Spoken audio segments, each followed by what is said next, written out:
The fluorescent lights above the diner buzzed like dying wasps, their sickly yellow glow casting shadows that seemed to crawl across the cracked linoleum floor. I could feel the weight of exhaustion settling into my bones as I balanced 3 plates along my left arm, the heat from the mashed potatoes seeping through the cheap fabric of my uniform. The smell of burnt coffee and frying bacon had long since stopped bothering me. After 6 months working double shifts at Rosie's diner, I'd become numb to most things. My feet ached in shoes held together by duct tape and prayers. The sole of my right sneaker had separated again this morning, and I could feel the cold floor through the gap with each step. I couldn't afford new ones, not with Emma's medication costs climbing every month. My daughter's leukemia treatments had drained every penny I'd managed to save, and the hospital bills kept coming like waves trying to drown me. "Coffee, table 7, Rosie barked from behind the counter, her gravelly voice cutting through the dinner rush chaos. I nodded, setting down the plates at table 4. A family that didn't look at me, didn't acknowledge my existence beyond a grunt.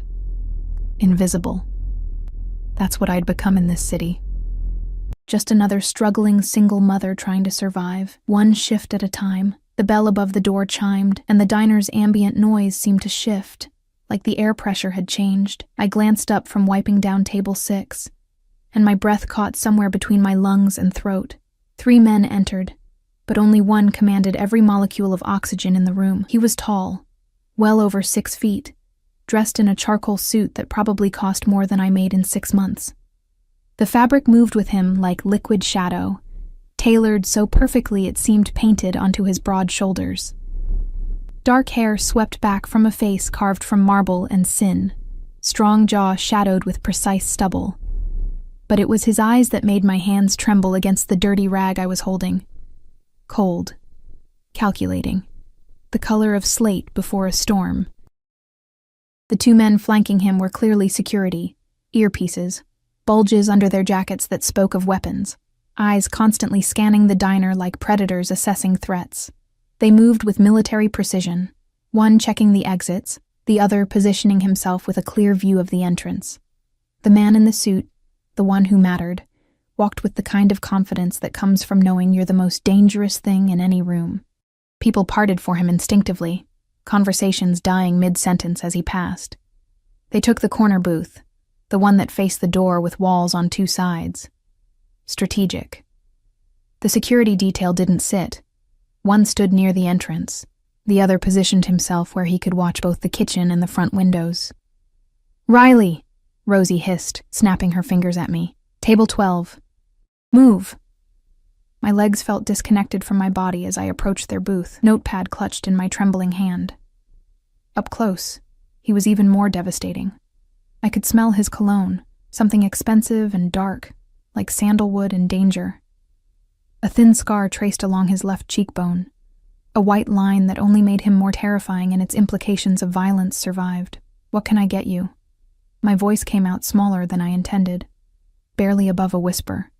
He didn't look at me immediately. Instead, he studied the menu with the kind of intense focus most people reserved for legal documents. When his eyes finally lifted to meet mine, I felt the impact like a physical blow.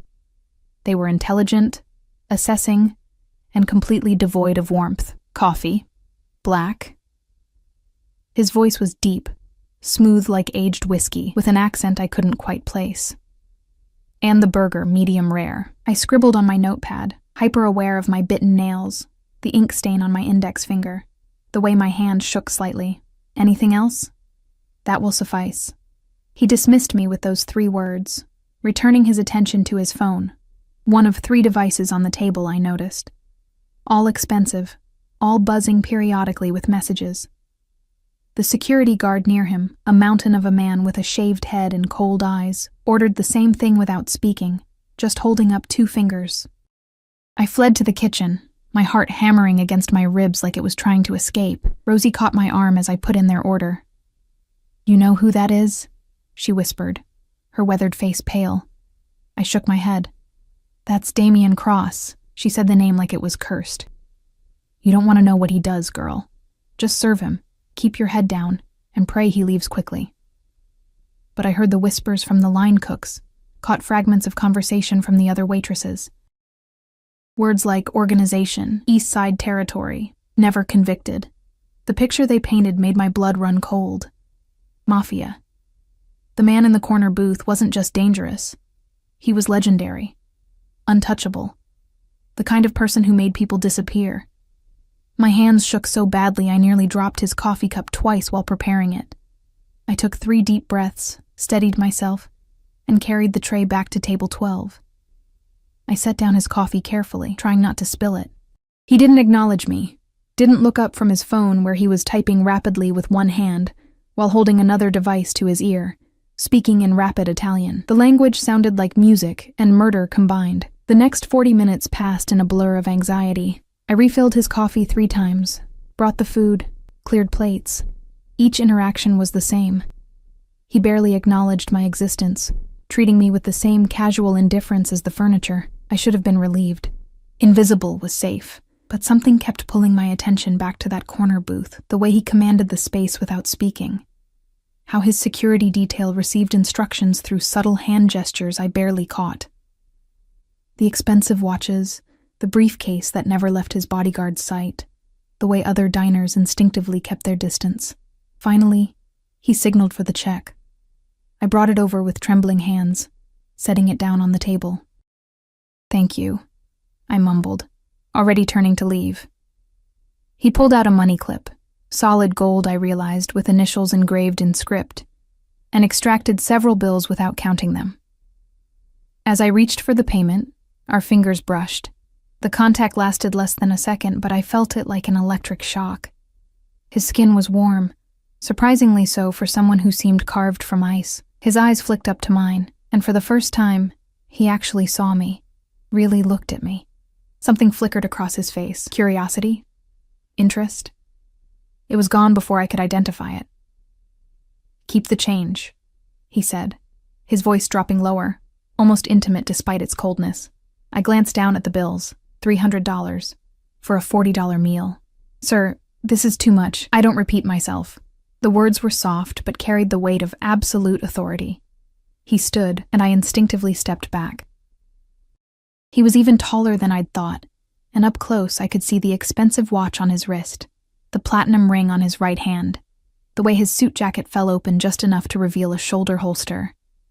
The security detail moved immediately, one opening the door, the other scanning the parking lot through the window. Coordinated. Professional. Terrifying. Damian Cross walked past me, and I caught another breath of that dangerous cologne, mixed with something else, gunpowder.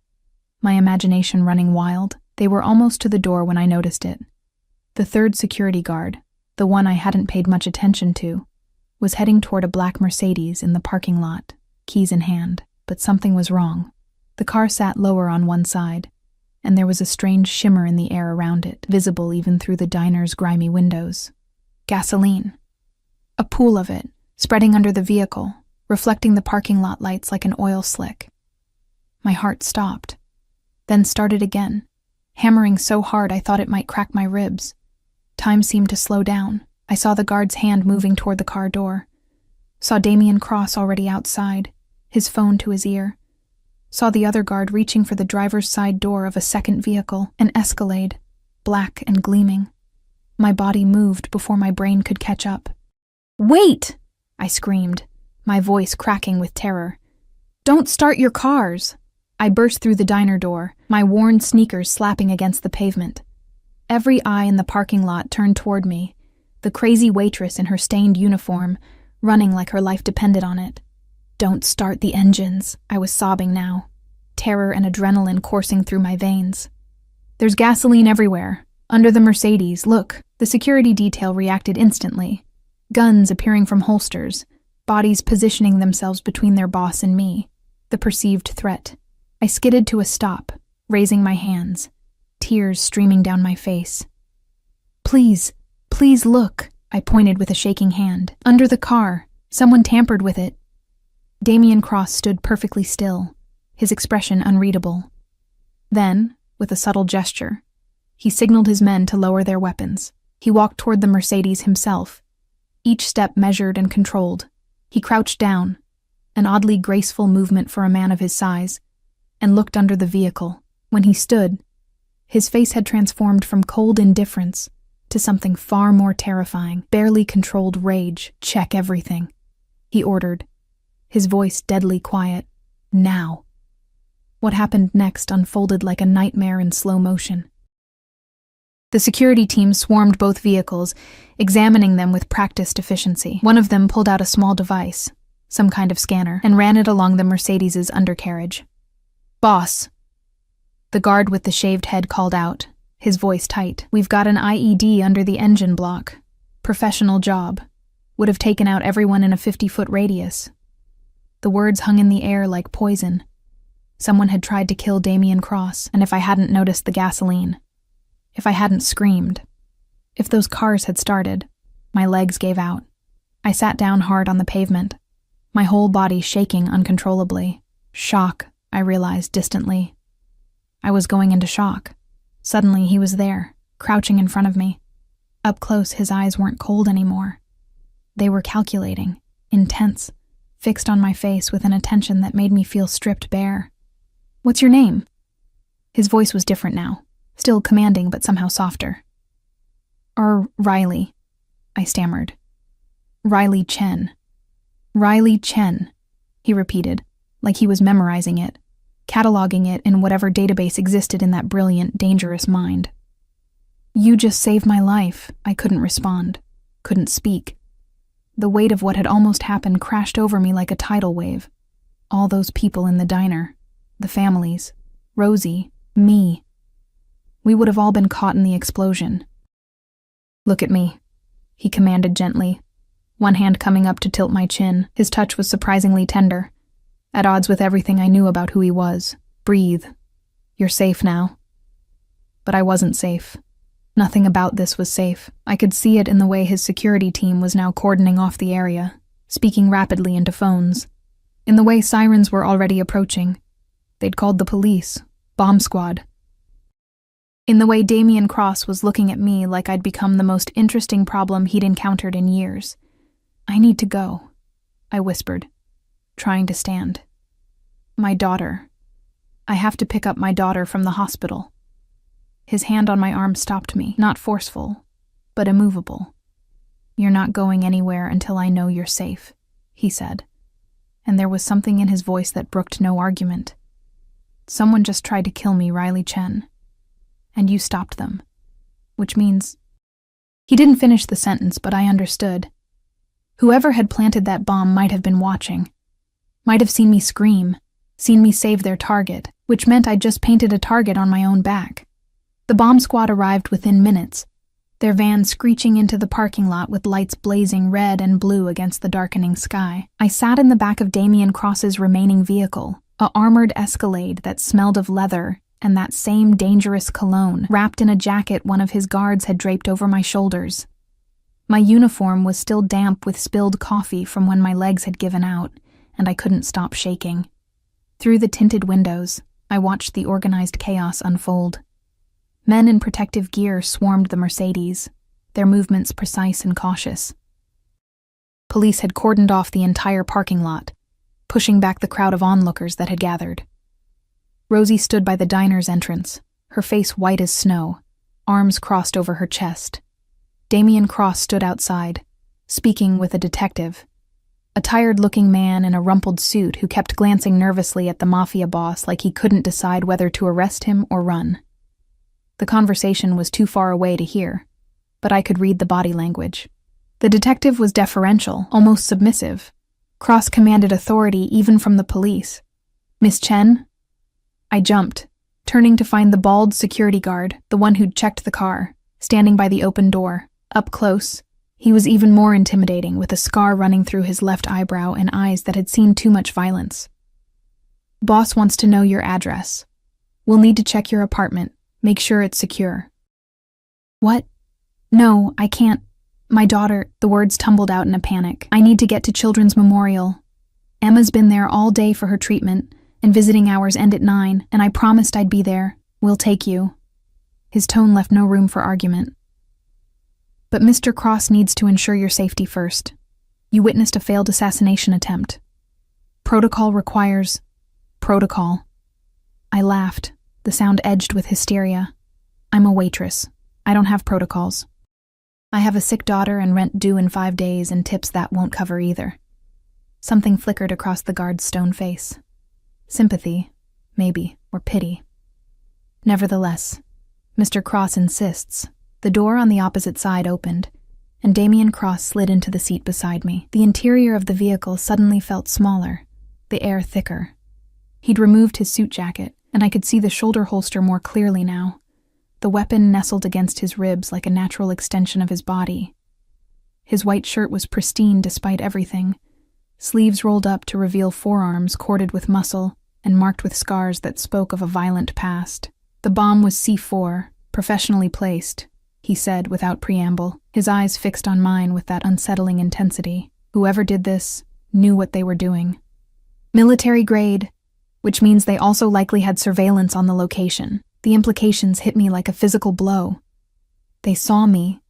The people who did this, they saw me stop you. Yes. He didn't sugarcoat it, didn't try to comfort me with lies. I appreciated that, even as terror flooded my system, which is why you and your daughter are now under my protection. I don't need... This isn't a negotiation, Riley. My name on his lips sent an involuntary shiver down my spine. You saved my life tonight. That creates a debt I don't take lightly. It also makes you a target for my enemies. I don't leave loose ends, and I don't abandon people who've helped me. I'm not your responsibility. His jaw tightened, the muscle jumping beneath his skin. You became my responsibility the moment you screamed in that parking lot. Now, I can have Marco here follow you around while you pretend everything is normal, or you can accept help. Your choice. I stared at him. This man who ruled the city's underworld with an iron fist, who made people disappear, who was looking at me like I was a puzzle he was determined to solve. Why do you even care? Something dark and unreadable crossed his face.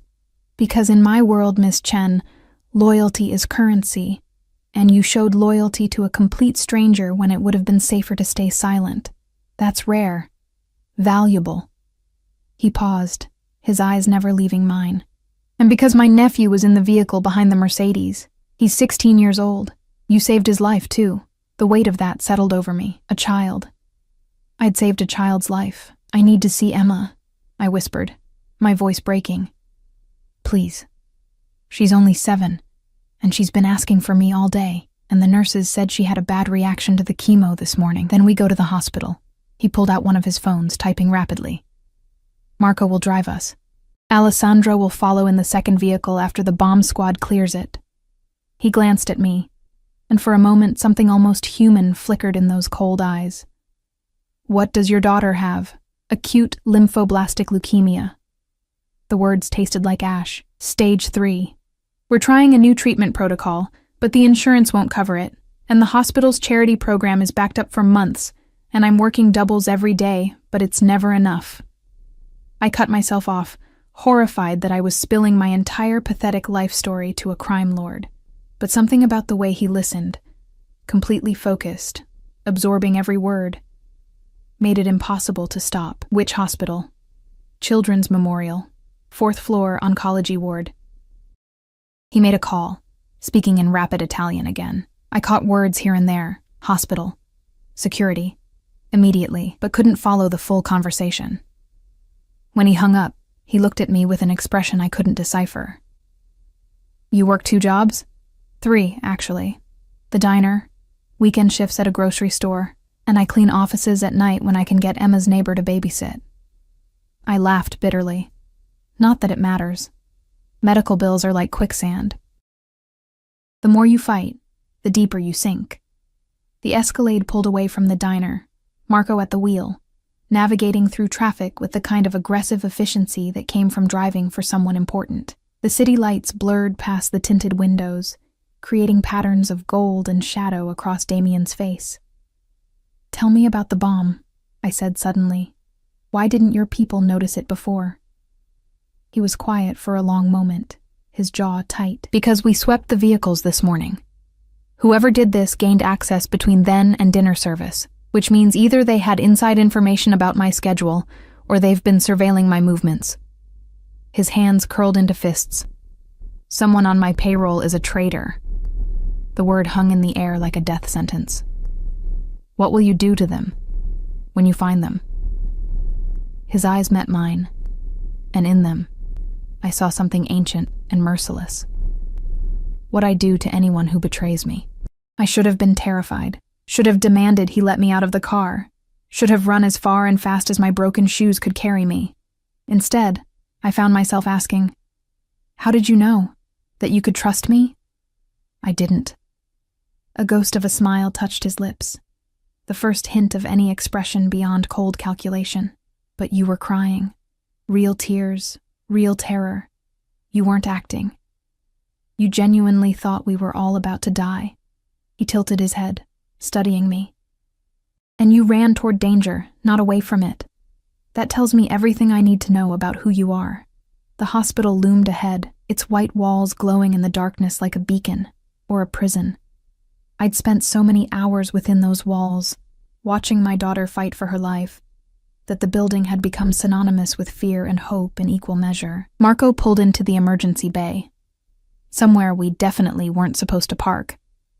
But before I could protest, Damien was already out of the vehicle, coming around to open my door. His hand extended toward me, an oddly formal gesture. I took it, his grip warm and steady, and let him help me out. I was immediately aware of how I must look. Stained uniform, tear-streaked face, cheap shoes falling apart. Next to his tailored perfection, I was a mess. "Fourth floor?" he asked. "You don't have to come up. I'm not letting you out of my sight until I know the perimeter is secure." It wasn't a request. We entered through the main doors, and I felt every eye in the lobby turn toward us. Damien Cross commanded attention like gravity, unavoidable and absolute. The security guard at the desk stood immediately, his hand moving toward his radio before he seemed to think better of it. The elevator ride to the 4th floor was silent, tension thick enough to cut. I could feel him beside me, his presence overwhelming in the confined space. When the doors opened, I practically ran down the familiar hallway, my heart in my throat. Emma's room was at the end of the corridor, the door slightly ajar. I pushed it open and felt my heart break and heal simultaneously at the sight of my daughter. She looked so small in the hospital bed. Her dark hair, what was left of it after chemo, spread across the pillow like silk. An IV ran from her thin arm to a bag of fluids hanging beside the bed, but her eyes, her beautiful dark eyes, so much like her father's, lit up when she saw me. "Mama!" Her voice was weak, but filled with joy. I rushed to her bedside, gathering her carefully into my arms, mindful of the tubes and wires. "Baby girl, I'm so sorry I'm late. There was an incident at work. Did you bring me a cookie?" She pulled back to look at my face, her expression hopeful. "Not tonight, sweetheart, but maybe tomorrow." "Is that your boyfriend?" I froze, following her gaze to the doorway where Damien Cross stood, looking completely out of place in the sterile hospital room with its cheerful pediatric decorations. He filled the doorframe, his presence somehow both threatening and protective at once. "No, baby, he's a customer from the diner." Emma studied him with the brutal honesty only children possess.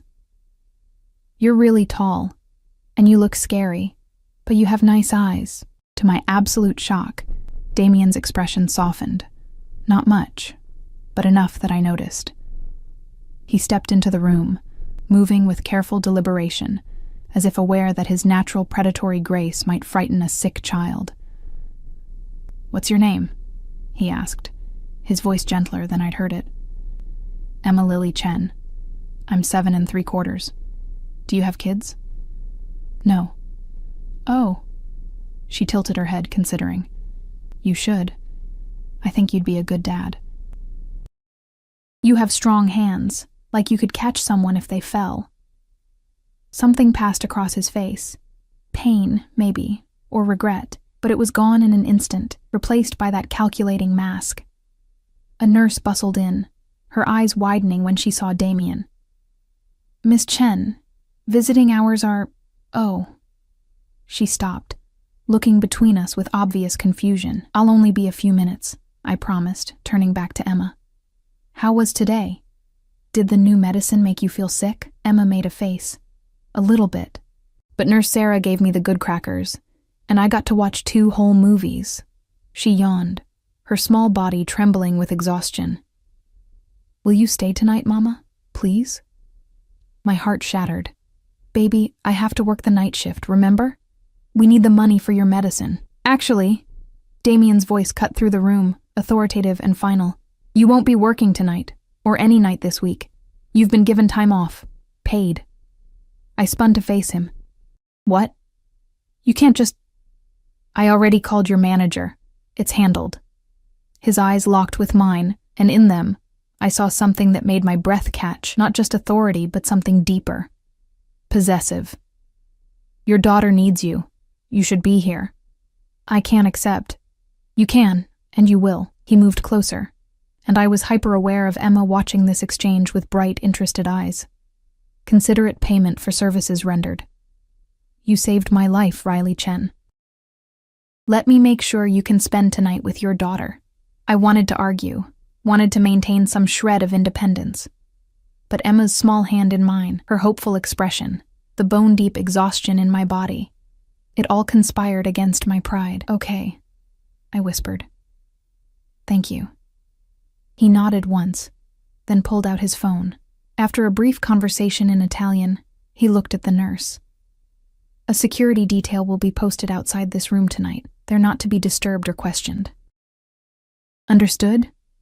The nurse nodded mutely, and I realized with creeping horror that Damien Cross's reputation extended even here, into the sterile safety of a children's hospital. Sleep, he told me, his voice dropping to something almost gentle. Marco will be outside if you need anything.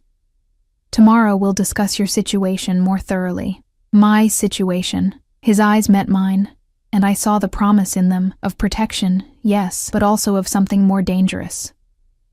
Something that felt like chains wrapping around my life, beautiful and terrifying all at once. Someone tried to kill me tonight, Riley, and you stopped them. That makes you mine to protect. He paused at the door, looking back. Whether you like it or not, then he was gone, leaving me trembling in the wake of his presence. Emma already drifting off to sleep beside me, and my entire world tilted on its axis. I didn't sleep that night. How could I, with armed guards stationed outside my daughter's hospital room, and the weight of what had happened pressing down on my chest like a physical thing? Emma slept peacefully beside me, her small hand curled in mine, her breathing steady despite the poison they pumped into her veins to kill the cancer eating her from the inside. The vinyl hospital chair was hell on my back, but I'd slept in worse places, at least here. I could watch Emma's chest rise and fall, could reassure myself that she was still alive, still fighting. The machines beeped their steady rhythm. Heartbeat, oxygen levels, IV drip. A symphony of survival I'd learned to read like sheet music. Around 3 a.m, my phone buzzed. An unknown number. Your rent is paid through the end of the year. The building manager has been contacted. DC. I stared at the message, my hands shaking. Then another came through. Emma's treatment costs have been handled. The hospital's billing department will contact you tomorrow with details. Sleep. I should have been grateful. Should have been relieved that the crushing weight of debt had been lifted, at least temporarily. Instead, I felt the chains tightening. Invisible, but undeniable. Damien Cross was weaving a web around me, and with each act of generosity, I became more entangled. But Emma needed treatment. My rent was 3 months overdue. And I was so tired of drowning. I typed back with trembling fingers. I can't accept this. The response came immediately, as if he'd been waiting. You already have. Rest, Riley. We'll talk tomorrow. Morning came too quickly, pale sunlight filtering through the hospital blinds. Emma woke slowly, her eyes fluttering open like a butterfly emerging from a cocoon. Mama, she whispered, her voice hoarse. You stayed. I stayed, baby. I brushed her remaining hair back from her forehead, feeling the fever that always came after chemo. How do you feel? Tired, but happy. She smiled, and it broke my heart how much joy such a simple thing brought her. Her mother spending one night by her bedside instead of working herself into an early grave. A knock on the door interrupted us. I tensed, but it was just Nurse Sarah with breakfast and medications. She gave me a strange look, somewhere between sympathy and concern. "There are men outside," she said quietly, as she checked Emma's vitals. "Very serious men. Miss Chen, is everything all right?" "It's complicated. Hospital security wants to know if they should call the police." "No." The word came out too sharp, too frightened. I lowered my voice. "No, they're protection. There was an incident yesterday. It's being handled." Sarah's eyes widened with understanding, or maybe just more questions, but she was professional enough not to press. After she left, I helped Emma with her breakfast, watching her pick at the oatmeal and fruit with little appetite. My phone buzzed again. This time it was a call from an unknown number. I stepped into the hallway to answer, acutely aware of Marco standing a few feet away, his presence both comforting and terrifying. Riley Chen. The voice on the other end was female, crisp and professional. "My name is Victoria Rossi. I'm Mr. Cross's personal attorney. He's asked me to arrange a meeting with you this afternoon at 2 o'clock. A car will pick you up from the hospital. I can't leave, Emma. Arrangements have been made for a private nurse to stay with your daughter during the meeting. Mr. Cross was quite specific about your concerns." Of course he was. The man seemed to anticipate everything. "What's the meeting about?" "That's between you and Mr. Cross." Her tone suggested the conversation was over. "The car will arrive at 1:45. Please be ready." She hung up before I could protest further. The rest of the morning passed in a haze of anxiety. Emma's doctor came by, a kind-faced woman named Dr. Martinez, who'd been overseeing Emma's case since diagnosis. She seemed confused but pleased when she pulled me aside. "Miss Chen, I don't know how this happened, but Emma's treatment costs have been covered by an anonymous donor. The entire protocol, including the experimental medication we discussed." She looked at me with wonder and suspicion in equal measure. "This is over $200,000. Do you know who—" "A generous customer," I interrupted, the lie tasting bitter. "Someone who heard about Emma's situation." Dr. Martinez didn't look convinced, but she was too professional, and perhaps too grateful for the funding, to push further. "Well, this means we can start the advanced treatment immediately. Emma's response to the standard chemo has been good, but this new protocol, it could save her life." I nodded, unable to speak past the lump in my throat. Damien Cross was buying my daughter's life, and with it, my loyalty. At exactly 1:45, a nurse I didn't recognize arrived, a woman in her 50s with kind eyes and credentials that checked out. She introduced herself as Patricia and immediately set about making Emma comfortable, pulling out a tablet loaded with movies and games. Emma barely noticed when I kissed her goodbye. Too engrossed in the entertainment, I tried not to feel hurt by how easily she dismissed me. Marco escorted me downstairs to where a different vehicle waited, a black sedan, more understated than the Escalade, but no less expensive. The interior smelled like leather and money. The driver said nothing, just pulled smoothly into traffic. We drove through the city, past neighborhoods that grew progressively wealthier, until we entered an area I'd only seen in magazines: gated estates, manicured lawns, houses that were really mansions pretending to be modest. The car turned into a long driveway flanked by iron gates that opened automatically. The house at the end of the drive was stunning, modern architecture mixing with classical elements, all glass and stone and carefully designed landscaping. Security cameras were everywhere, I noticed, and men in suits patrolled the grounds with the precision of military personnel. My heart hammered as the car stopped at the front entrance. Marco opened my door. When had he gotten into the front seat? And offered his hand to help me out.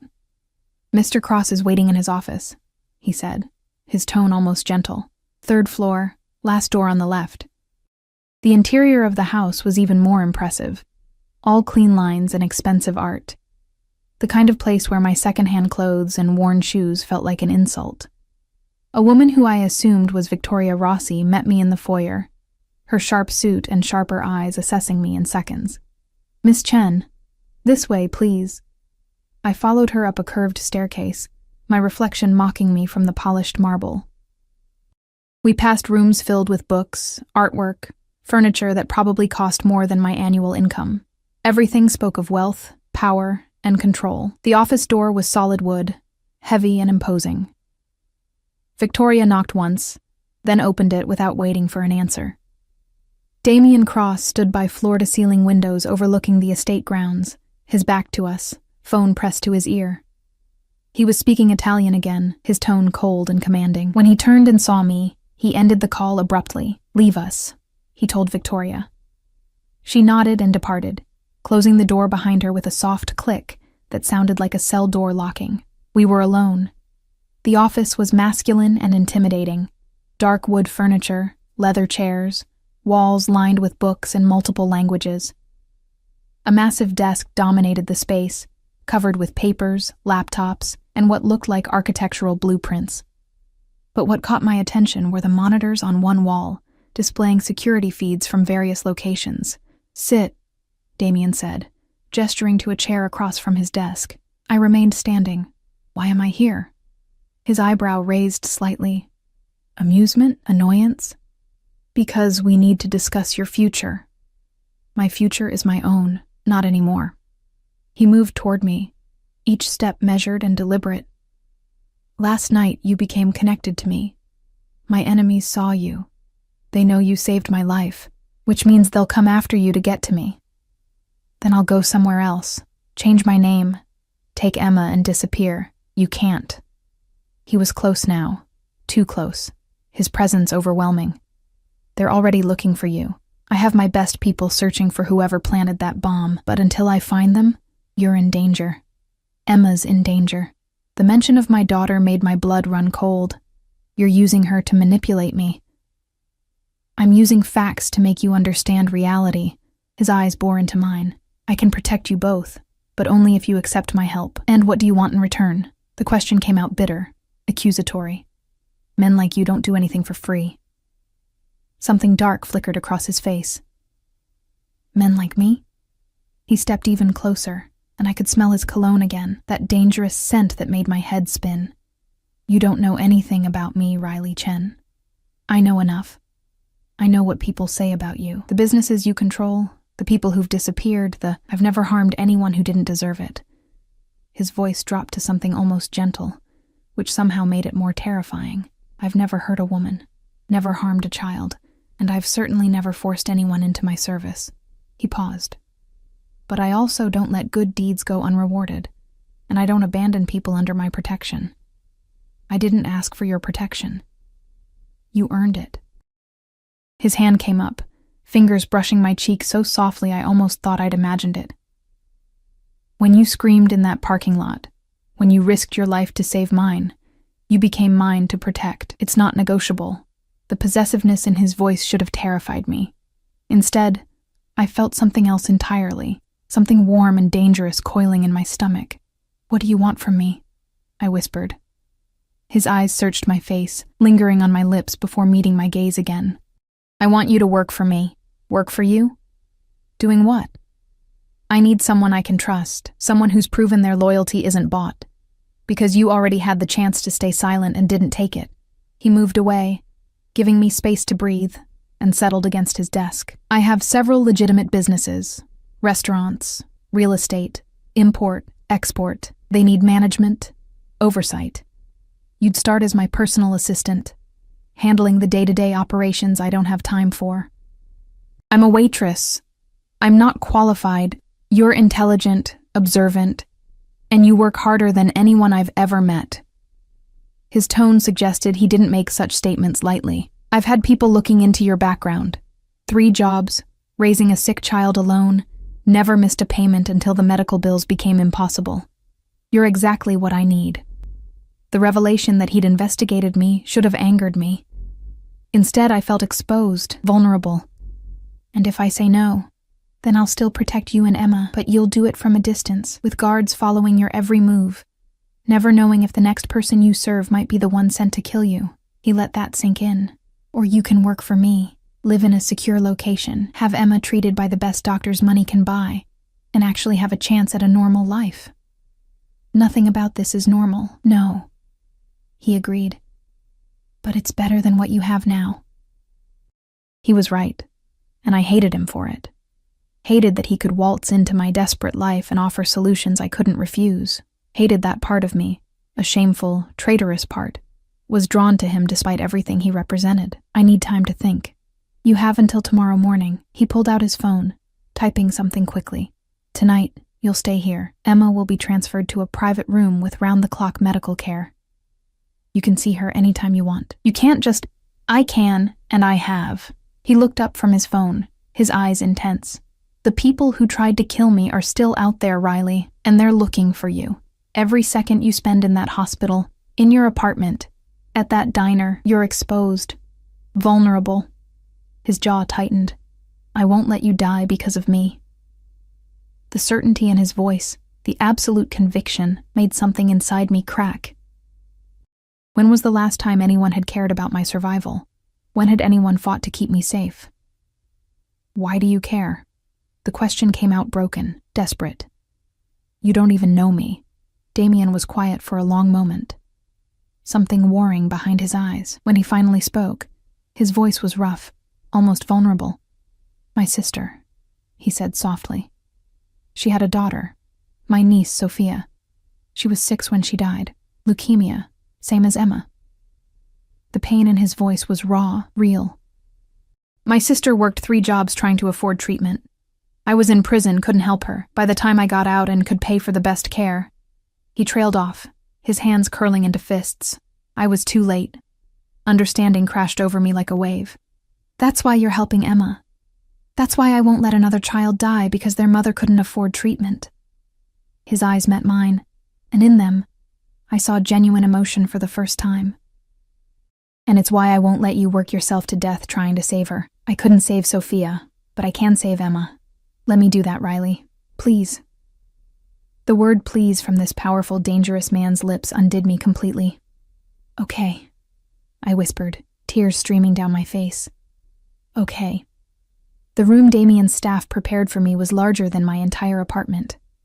Floor-to-ceiling windows overlooked the estate gardens, now illuminated by soft landscape lighting as evening fell. The bed was enormous, covered in linens that probably cost more than my monthly rent. A private bathroom featured a soaking tub and a shower with multiple heads. Fresh clothes had been laid out, expensive but understated pieces in my exact size. Of course he'd known my size. He seemed to know everything. I stood at the window, watching the security patrol make their rounds, and tried to reconcile my new reality. 24 hours ago, I'd been a struggling waitress drowning in debt. Now I was living in a mansion, my daughter's medical bills paid, offered a job by a man who terrified and fascinated me in equal measure. A soft knock interrupted my thoughts. Come in. Victoria Rossi entered, carrying a tablet and wearing an expression that suggested she didn't entirely approve of my presence. Mr. Cross asked me to go over your employment contract and other arrangements. Employment contract, I repeated, the words feeling surreal. She settled into one of the room's armchairs, crossing her legs with practiced elegance. Your salary will be $150,000 annually, with full benefits including health insurance, comprehensive coverage for both you and Emma. Housing is provided on the estate in the West Wing guest suite. A car and driver will be at your disposal. The numbers made my head spin. That's too much. Mr. Cross doesn't negotiate his offerings. Victoria's tone was crisp, professional. Your duties will include managing his legitimate business operations, coordinating with property managers, overseeing import documentation, and serving as his representative at various meetings. She paused. You'll also need to sign an extensive non-disclosure agreement. Everything you see, hear, or learn, while in Mr. Cross's employment, remains confidential. Violation of this agreement has severe consequences. The threat was barely veiled. I nodded, my throat dry. Emma will be transferred to the estate tomorrow morning. We have a fully equipped medical suite staffed by Dr. Chen, no relation, who specializes in pediatric oncology. She's one of the best in the country. Victoria's expression softened slightly. Mr. Cross has spared no expense for your daughter's care. Why? The question burst out before I could stop it. Why is he doing all this? Victoria studied me for a long moment, something like understanding in her sharp eyes. Because Damien Cross pays his debts, and because... She hesitated, choosing her words carefully, because he sees something in you that he respects. Loyalty. Courage. In his world, those qualities are rare and valuable. She left shortly after, leaving me with a stack of documents to review and sign. I tried to read through them, but the legal language was dense, and exhaustion was making my eyes blur. I just set them aside when another knock came. This time it was Marco, his expression carefully neutral. "Mr. Cross requests your presence for dinner." Requests or demands? The ghost of a smile touched his scarred face. With Mr. Cross, there's often little difference. I followed him through the mansion's corridors, noting the security cameras, the reinforced doors, the way every window had bulletproof glass. This wasn't just a home, it was a fortress. The dining room was surprisingly intimate compared to the rest of the house. A table that could seat 20 held settings for 2, positioned at one end to create a more personal atmosphere. Candles flickered in silver holders, and the smell of garlic and herbs made my stomach growl. I hadn't eaten since breakfast. Damien stood when I entered, a gesture of old-world courtesy that seemed at odds with everything I knew about him. He'd changed from his suit into dark slacks and a black button-down, the sleeves rolled up to reveal those scarred forearms. Without the armor of his full business attire, he seemed somehow more dangerous, more real. "You don't have to do this," I said as he pulled out my chair. "The formal dinner, the politeness. I know what you are. And what am I?" He settled into his own seat, his eyes never leaving my face. Dangerous, powerful, someone who kills people who cross him. True on all counts. He poured wine into my glass, something red and expensive looking. But I'm also someone who believes in civility, especially with people under my protection. His lips quirked. And I'm someone who hasn't shared a meal with interesting company in quite some time. I'm not interesting. I'm a broke single mother with a dying daughter. You're a woman who works 3 jobs, raises a child alone, and still had the courage to run toward a potential bomb to save strangers. His intensity was almost physical. That's more interesting than 90% of the people I encounter. Dinner arrived. Some kind of pasta with seafood that looked like art on the plate. I ate mechanically, too aware of him watching me, studying me like I was a puzzle he was determined to solve. "Tell me about Emma's father," he said suddenly. I froze, my fork halfway to my mouth. "That's none of your business. Everything about you is my business now."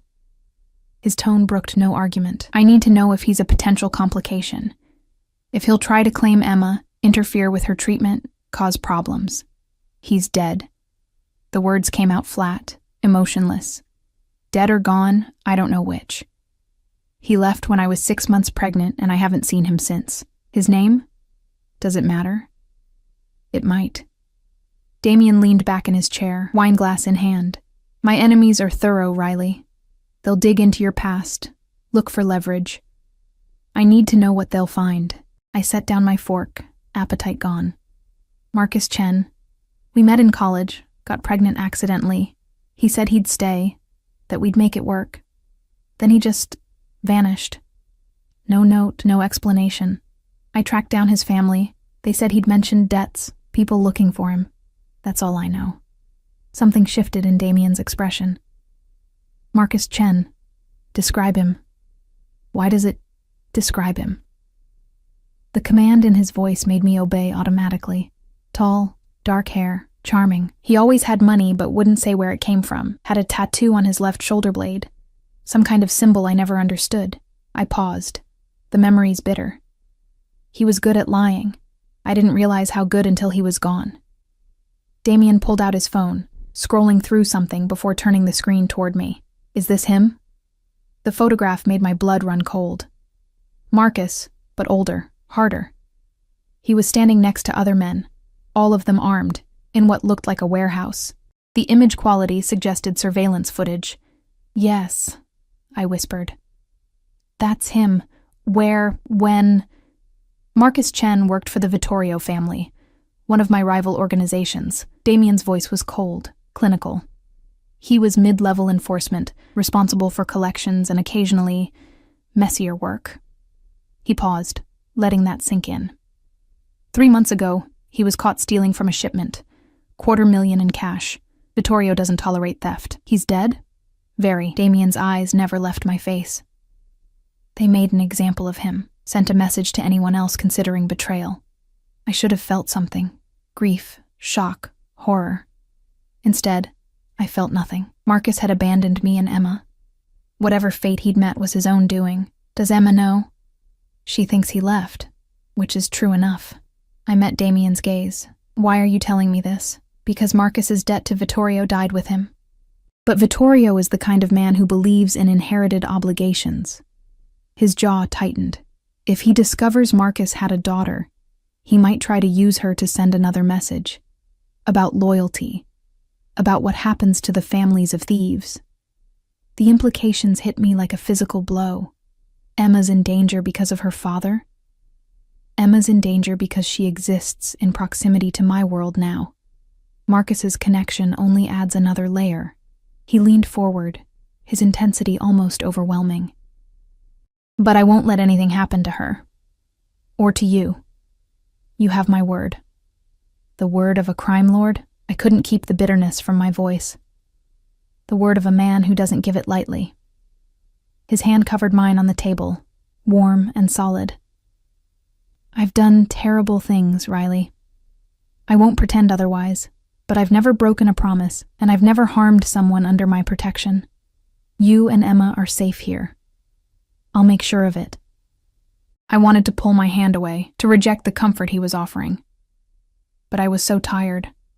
Tired of fighting alone, tired of being afraid, tired of watching my daughter suffer while I worked myself to death trying to save her. Why me? The question came out broken. You could have anyone. Why complicate your life with a waitress and her sick kid? Damien was quiet for a long moment, his thumb brushing across my knuckles in a gesture that felt far too intimate. Because when that bomb was seconds from detonating, you didn't think about yourself. You thought about everyone who would die, including me, a complete stranger. His eyes held mine. Because you remind me that goodness still exists in this world. And because... He trailed off, but something in his expression made my breath catch. Because? I prompted, my voice barely above a whisper, because I've spent 15 years in a world where everyone wants something from me. Money, power, protection, fear. You're the first person in longer than I can remember who looked at me and saw a human being worth saving. His grip on my hand tightened slightly. That's rare, Riley. Precious. And I protect what's precious to me. The weight of his words settled over me like a blanket, warm and suffocating all at once. This wasn't just protection he was offering. It was something more dangerous, more consuming. I don't know how to live in your world, I admitted. Then I'll teach you. He stood, still holding my hand, drawing me to my feet. But first you need rest. Tomorrow will be demanding. Emma's transfer, your orientation, meeting the rest of my staff. He walked me back to my room, his hand on the small of my back, a gesture both protective and possessive. At my door, he paused. The lock is only for your peace of mind. You're not a prisoner here, Riley. You can leave anytime you want. His eyes held mine. But I hope you'll stay. Do I really have a choice? There's always a choice. His hand came up, cupping my cheek with surprising gentleness. I'm just hoping you'll choose to trust me. He left before I could respond, his footsteps fading down the corridor. I stood in the doorway, my cheek still warm from his touch. My heart racing with a mixture of fear and something dangerously close to excitement. I was in over my head, drowning in a world I didn't understand, protected by a man who terrified me. But for the first time in years, I wasn't facing the darkness alone. And God help me, that was almost worth the price. I spent the rest of the evening reviewing the contract documents, finally signing them around midnight. The pen felt heavy in my hand, like I was signing away more than just my employment, like I was binding myself to Damien Cross in ways I couldn't yet comprehend. Sleep came fitfully, filled with dreams of explosions and dark eyes, and promises I wasn't sure could be kept. I woke to sunlight streaming through the windows and my phone buzzing with a message. Emma arrives at 10 a.m. Thought you'd want to be there. DC. I showered quickly, marveling at the water pressure and the expensive products in the bathroom. The clothes laid out fit perfectly, dark slacks and a cream blouse that looked professional, but felt like silk against my skin. Someone had even provided new shoes, comfortable flats in my exact size. Marco appeared at 9:30 to escort me to the medical suite. It was in the East Wing, a fully equipped facility that would have impressed any hospital. Examination rooms, a small surgical suite, recovery rooms with the latest monitoring equipment, and in the center of it all, a bright, cheerful space that had been designed specifically for a child. Emma's new room had windows overlooking a garden, walls painted with murals of forests and fairy tales, and a bed that looked more like something from a 5-star hotel than a medical facility. Monitors were discreetly hidden behind decorative panels, and the IV pole had been disguised as a tree branch. Dr. Chen, a woman in her 40s with kind eyes and an impressive resume framed on the wall, was checking equipment when I arrived. "Miss Riley, I'm Dr. Linda Chen. Mr. Cross has briefed me extensively on Emma's case. I've reviewed all her records, and I'm confident we can provide excellent care." "This is incredible," I breathed, taking in the space. "She'll love it." That was the intention. Damien's voice came from behind me, and I turned to find him standing in the doorway. He was back in a suit, navy today, with a burgundy tie, looking every inch the powerful man he was. Children shouldn't have to feel like they're in a hospital, even when they are. Before I could respond, voices echoed from the hallway. Emma's delighted squeal among them. She appeared moments later in a wheelchair pushed by Patricia, her eyes wide with wonder. "Mama, this place is like a castle. Are we really going to stay here?" Her gaze found Damien, and her face lit up. "Mr. Scary Man, you have a castle." Despite everything, I had to laugh. Damien's expression softened. That same subtle shift I'd noticed yesterday when Emma called him scary but nice. "It's not quite a castle," he said, crouching down to her level. "But it's safe. And it has everything you need to get better." Emma studied him seriously. "Will you catch me if I fall, like I said yesterday?" Something passed across his face. That same pain I'd seen when he spoke of his niece. Always. 3 months passed in a blur of treatments, security briefings, and learning to navigate Damien's world. Emma thrived under Dr. Chen's care. The experimental protocol was working, her cancer markers dropping with each test. She gained weight, her hair started growing back in soft, dark waves, and her laughter filled the medical suite like music I'd forgotten existed. I learned my job quickly, discovering I had a talent for organization and negotiation that surprised even me. Managing Damien's legitimate businesses meant dealing with property managers, import licenses, and restaurant operations. Work that kept me busy but felt purposeful. Real. Legal even. But it was the evenings that changed everything. Damien made a habit of having dinner with us, Emma, him, and me, in the small dining room off the medical suite. He'd arrive still in his suit, often with blood on his knuckles that he'd wash away before Emma could see, and transform into something almost gentle. He taught Emma chess, read her stories in Italian that made her giggle at his dramatic voices, and listened with genuine interest to her rambling tales about the animated movies she watched. And he looked at me with increasing intensity that made my skin burn and my heart race. I tried to ignore it, tried to pretend I didn't notice how his hand would linger on my back when he guided me through doorways, how his eyes followed me across rooms, how the air between us seemed to crackle with unspoken tension, but denial only worked for so long. It was a Tuesday evening when everything shifted. Emma had fallen asleep early after a particularly exhausting treatment, and I'd stayed in her room reading beside her bed. Around 9, Damien appeared in the doorway, his tie loosened and his suit jacket gone. "She's resting well?" he asked quietly. "Finally. The new medication made her nauseous today." I stood, stretching muscles cramped from sitting too long. "Dr. Chen says it's normal, that her body's adjusting. Come with me." It wasn't a request. I followed him through the mansion to his office, that same space where he'd first offered me this new life. The monitors on the wall showed various security feeds, but he ignored them, moving instead to the bar cart in the corner and pouring 2 glasses of amber liquid. "Whiskey," he said, handing me one. "Aged 20 years. You look like you need it." I took a sip, the burn welcome. "What's this about?" "We found him," Damien's voice was cold, controlled. The man who planted the bomb, one of my own people. Marco's cousin, actually. The Vittorio family got to him, promised him $500,000 to take me out. My blood ran cold. What did you do to him? What I do to all traitors. His eyes met mine, unflinching. He's dead. So are the 3 Vittorio enforcers who recruited him. He took a long drink. There will be retaliation. There always is. Which means increased security, more restrictions on movement. I wanted you to know. Emma is safe, will remain safe.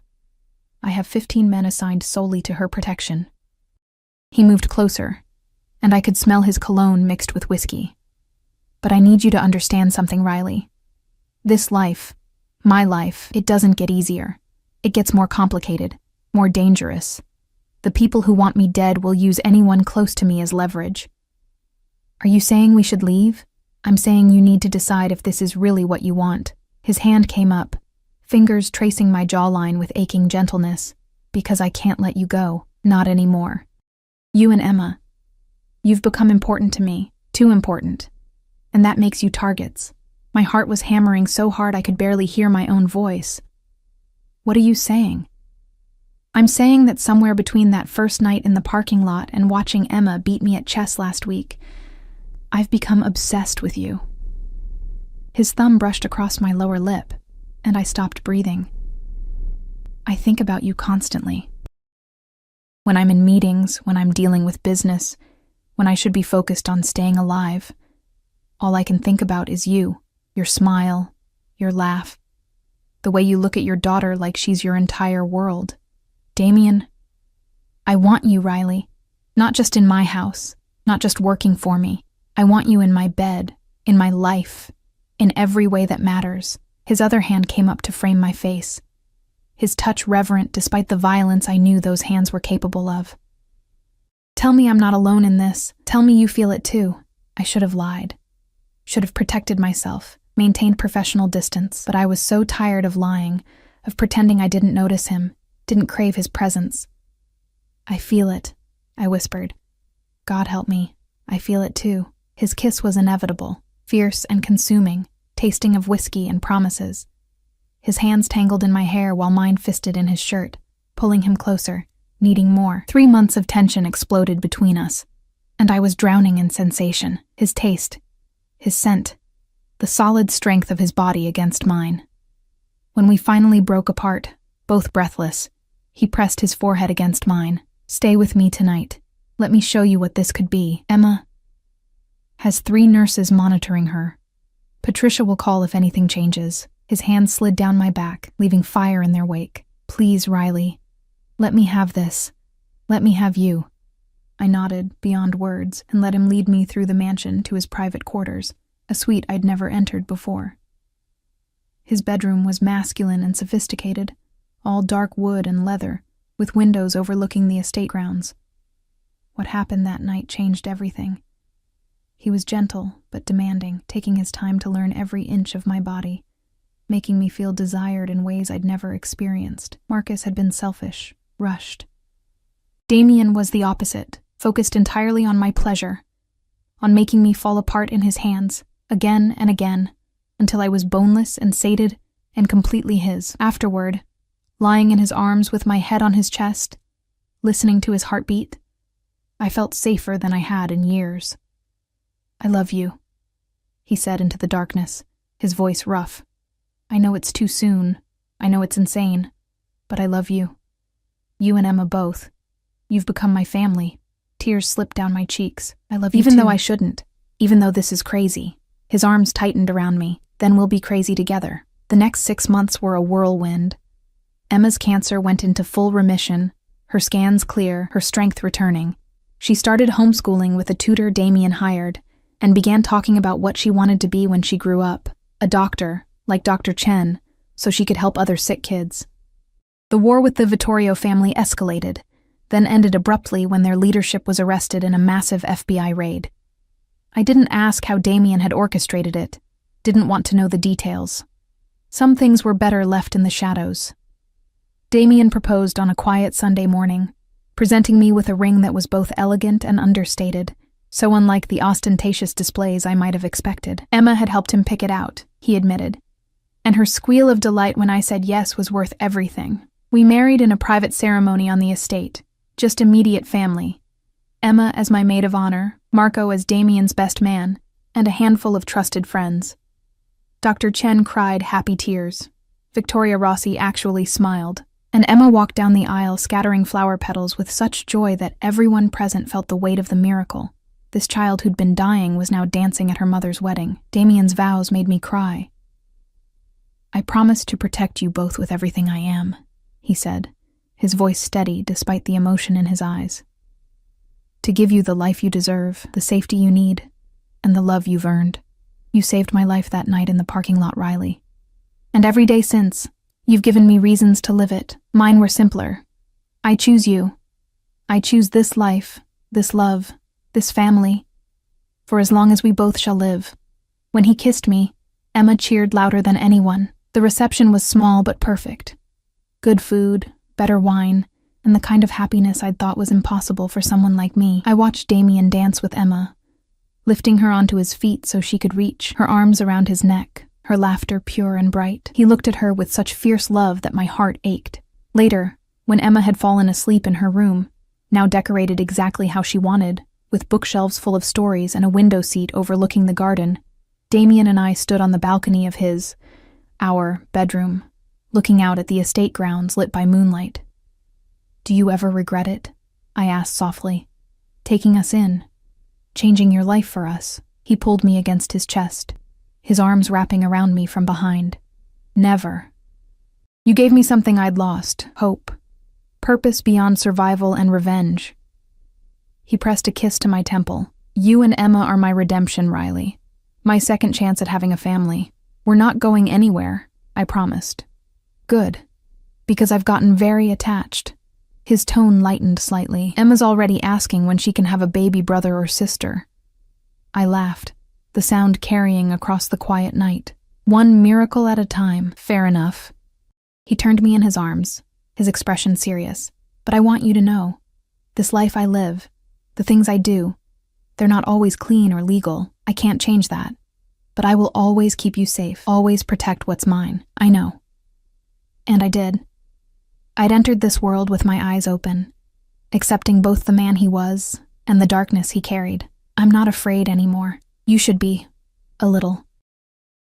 His smile was dark, dangerous, all the things that should terrify me but only made me love him more.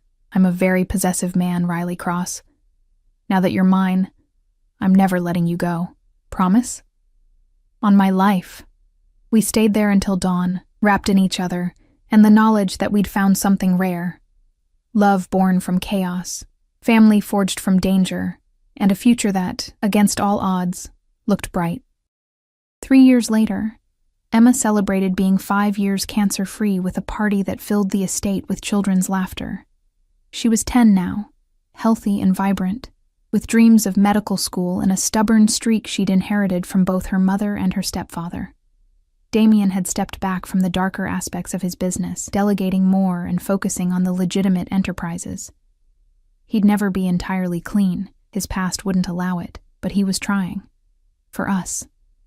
For the family we'd built, and when I held our newborn son, named Marcus, after the man who'd given me Emma, but never lived to see what she'd become, and watched Damien cradle him with the same fierce protectiveness he showed Emma, I knew we'd found our happy ending.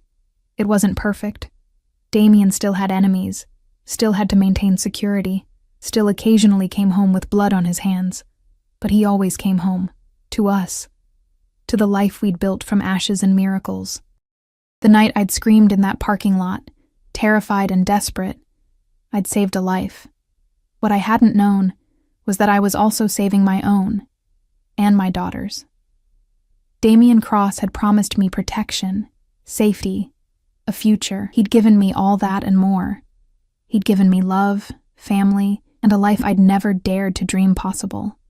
And every night, when I fell asleep in his arms with Emma and baby Marcus safe down the hall, I thanked God for the moment I'd noticed that gasoline pooling under a stranger's car, for the courage to scream a warning, for the dangerous, beautiful man who'd heard me, and for the life we'd built together, imperfect, complicated, and absolutely, perfectly ours.